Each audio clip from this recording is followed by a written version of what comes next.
Friends நேயர்களுக்கு வணக்கம். TTV Dinakaran இபிஎஸ்ஸை ஒழிச்சு கட்டணும், இதுதான் எனக்கு 2026 சட்டமன்ற தேர்தலில் பிரதான வேலை. நாங்கள் அதிமுகவை அழிக்கணும், அதிமுகவை ஒழிக்கணும் அப்படின்ற எண்ணம் துளி கூட இல்லை. எங்களுடைய கோல் எல்லாம் எங்க இருக்குது, எங்களுடைய எய்ம் எல்லாம் எங்க இருக்குது அப்படின்னு பார்த்தீங்கன்னா இபிஎஸ் அப்படின்னு. ஏன்னா துரோகத்தை ஒழிச்சு கட்டணும். 2026 சட்டமன்ற தேர்தலில் இபிஎஸ் ஒழிச்சு கட்டுறதா என் முழு மூச்சு வேலை அப்படின்னு ஃபுல்லா இறங்கி அடிக்கிறாரு இபிஎஸ் அவர்களை. எல்லா விஷயத்தையும் குழி தோண்டி போட்ட விஷயத்த எல்லாமே இப்ப திரும்பவும் கலர்றாரோ அப்படின்ற ஒரு விஷயமும் இருக்கு. இந்த விஷயத்தினால இபிஎஸ் அவர்கள் கொஞ்சம் அச்சமடைந்திருக்கிறாரு, வாயை மூடிட்டு இருக்கிறார். நீங்க நல்லா நோட் பண்ணி பார்க்கணும். இபிஎஸ் எதுனா ஒரு விஷயத்த சொன்னா அடுத்த செகண்டே முன்னாடி வந்து என்ன பண்ணுவார், இபிஎஸ் வந்து டிடிவி தினகரன் டேமேஜ் பண்ணுவார். ஆனா இன்னைக்கு ஒரு பெரிய விஷயத்த சொல்லி இருக்கிறார்.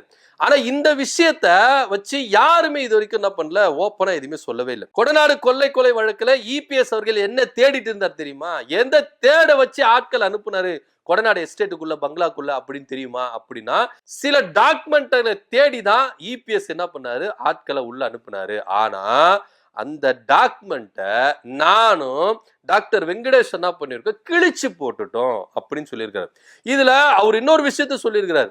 இவங்களுடைய வண்டவாளங்களை எல்லாம் முன்னாள் அமைச்சர்கள், அதிமுக நிர்வாகிகள், அதாவது இப்ப இபிஎஸ் டீம்ல இருக்கிறாங்கல்ல, அவங்களுடைய வண்டவாளங்களை எல்லாம் பார்த்து படிச்சு நாங்க சிரிச்சு சிரிச்சு சிரிச்சு வயிறு வலிச்சு போயிருச்சு. அந்த அளவுக்கு நாங்க படிச்சு என்ன பண்ணிருக்கோம், கிழிச்சு போட்டிருக்கோம். படிச்சு என்னப்பா கிழிச்ச அப்படின்னு கேட்க கூடாது அப்படின்றதுக்காக கூட நாங்க படிச்சு என்ன பண்ணோம், கிழிச்சு போட்டோம்.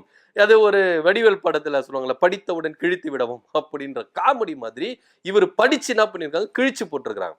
இதுல அவர் சொல்லியிருக்கிறார், ஜெயலலிதா இருக்கும் பொழுது இவங்க எல்லாருமே அடிமையா இருந்திருக்கிறாங்க. இபிஎஸ், முன்னாள் அமைச்சர்கள் எல்லாருமே அடிமையா இருந்திருக்கிறாங்க. சோ இவங்களை பத்தி உளவுத்துறை ரிப்போர்ட் வரும். அத சசிகலா அவர்கள் எங்க கிட்ட கொடுத்து இது யூஸ் ஆகும் ஒரு நாளைக்கு, அதனால வச்சுக்கோங்க அப்படின்னு சொல்லிட்டு எங்க கிட்ட கொடுத்துருவாங்க. நாங்க என்ன பண்ணுவோம், அதை படிச்சு இதெல்லாம் என்னத்தை சேர்த்து வைக்கிறது, இவங்களுடைய வண்டவாளங்கள்லாம் இவ்வளவு கேவலமா இருக்குது, இவங்களாம் இவ்வளவு கேவலமா இருந்திருக்கிறாங்களா அப்படின்னு சொல்லிட்டு படிச்சு என்ன பண்ணிருக்கோம், கிழிச்சு போட்டிருக்கோம் அப்படின்னு சொல்லியிருக்காங்க. ஆனா உண்மையிலேயே அந்த டாக்குமெண்ட் எல்லாமே கொடநாடுல இல்ல, இதே போயஸ் கார்டன்ல தான் என்ன பண்ணிருக்கு இருந்திருக்கு. நாங்க கிழிச்சு போட்டோம் முன்னாடியே. அந்த கிழிச்சு போட்ட டாக்குமெண்ட்டை தேடி தான் கொடநாடுக்குள்ள போயிட்டு கொள்ளை வழக்குல எடப்பாடி பழனிசாமி சிக்கி இருக்கிறாரு. ஏன்னா அவர் ஆட்சியில தான் நடந்தது. இதுல இன்னொரு விஷயமும் என்ன பண்றாங்க, எதுக்கெத்தாலும் சிபிஐ வேணும்னு சொல்லிட்டு இதே இபிஎஸ் சொல்றாரு. ஏன் கொடநாடு கொலை வழக்குல சிபிஐ வேணும் அப்படின்னு சொல்லல அப்படின்ற ஒரு கேள்வி இங்க முன்வைக்கிறாங்க. சோ இப்படியா இருக்கும் பொழுதுதான் இந்த விஷயம் ரொம்ப பேசும் பொருள் ஆயிருக்கு. என்ன அப்படின்னு பாத்தீங்கன்னா, ஒரு டாக்குமெண்ட் உளவுத்துறை மூலமா, அரசாங்கத்தின் மூலமா ஒரு டாக்குமெண்ட் இருக்கு. இந்த டாக்குமெண்ட்டை கிழிக்கிறதுக்கு உங்களுக்கு என்ன பவர் இருக்கு, அந்த ஒரு விஷயம் இருக்குல்ல. அப்போ இவங்களுடைய சாட்சியங்களை இவங்க அழிச்சிருக்கிறாங்க. இவங்களுக்கு எதிராக இருக்கிற சாட்சியம் இப்போ உளவுத்துறை ரிப்போர்ட் கொடுக்குதுன்னா, இப்ப எடப்பாடி பழனிசாமி எடுத்துக்கங்களேன்.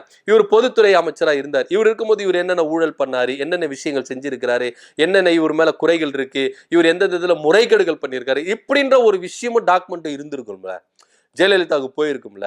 அப்படி இருக்கும் பொழுது இவங்களை பத்தின டாக்குமெண்ட்டை, எவிடன்ஸை டிடிவி தினகரனும் டாக்டர் வெங்கடேஷும் கிழிச்சு போட்டிருக்காங்க, அழிச்சு இருக்கிறாங்க. இது எவ்வளவு கேவலமான ஒரு விஷயம். இவங்களை பத்தியான விஷயத்த வெளியில சொன்னது இல்லாம அதை நாங்க அழிச்சு போட்டுட்டோம் அப்படின்னு சொல்றாங்கன்னா, அப்போ சாட்சியங்களை இவங்க அழிக்கிறாங்களா? அப்போ இன்னும் எத்தனை பேர் சாட்சியங்களும் இங்க அழிச்சிருப்பாங்க, இன்னும் எத்தனை பேருடைய சாட்சியங்களை குறித்து இவங்க கிட்ட டாக்குமெண்ட் இருக்கும் அப்படின்ற ஒரு கேள்வியும் இங்க ரொம்ப பூதாகரமா கிளம்பி இருக்கு. இதே டிடிவி தினகரன் எந்த அர்த்தத்துல சொல்லியிருக்கலாம், இபிஎஸ் டேமேஜ் பண்ணணும், இபிஎஸ் ஓரம் கட்டணும் அப்படின்ற ரேஞ்சுக்காக சொல்லியிருக்கலாம். ஆனா கூட சேர்ந்து இப்ப நீங்களும் மாட்டிருந்திருக்கீங்களா? முதல்ல இந்த விஷயத்த இதுல நல்லா நோட் பண்ணிக்கணும். இவங்க எல்லாருமே அதிமுக அப்படின்னு சொல்லியிருக்காங்க. இப்போ உங்களுக்குள்ளே நடக்கிற விஷயத்தினால பல உண்மைகளை வெளியே வருது. இப்ப யாரை நம்புறது, யாரை இது பண்றதுன்னு நம்மளுக்கு தெரியவே இல்லை. ஏன்னா அந்த அளவுக்கு விஷயங்கள் ஒன் பை ஒன்னா என்ன பண்ணுது, வெளியே வந்து பூதாகரமா கிளம்பிட்டு இருக்கு. ஆனா ஒன்னே ஒண்ணு, ரவுண்டு கட்ட ஆரம்பிச்சுட்டாங்க. இபிஎஸ் டேமேஜ் பண்றதுக்கு இவங்க ஆரம்பிச்சுட்டாங்க. அதனால தான் இந்த விஷயங்கள்லாம் வெளியே வருது. இன்னைக்கு சிபிசிஐடி கிட்ட கொடநாடு கொலை வழக்கு இருக்கு, இன்னமும் இருக்கு. ஆனா இந்த மாதிரி கொடநாடு வழக்குல இந்த மாதிரி ஒரு சாட்சியங்களை நாங்க அழிச்சோம், முன்னாள் அமைச்சர்களை பத்தி நாங்க அழிச்சோம், எடப்பாடி பழனிசாமி குறித்த சாட்சியங்களை அழிச்சோம் அப்படின்னு டிடிவி தினகரன் சொல்றாரு. அந்த சாட்சியங்களை நீங்க சிபிசிஐடி கிட்ட கொடுத்திருந்தா இன்னைக்கு எத்தனை பேர் ஊழல் பண்ணியிருக்கிறாங்க அப்படின்றது வெட்ட வெளிச்சமா தெரிஞ்சிருக்குமா? அப்போ நீங்க சாட்சியங்கள் அழிச்சிருக்கீங்க. இந்த சாட்சியங்கள் அழிக்கிறதும் ஒரு வகையில குற்றம்.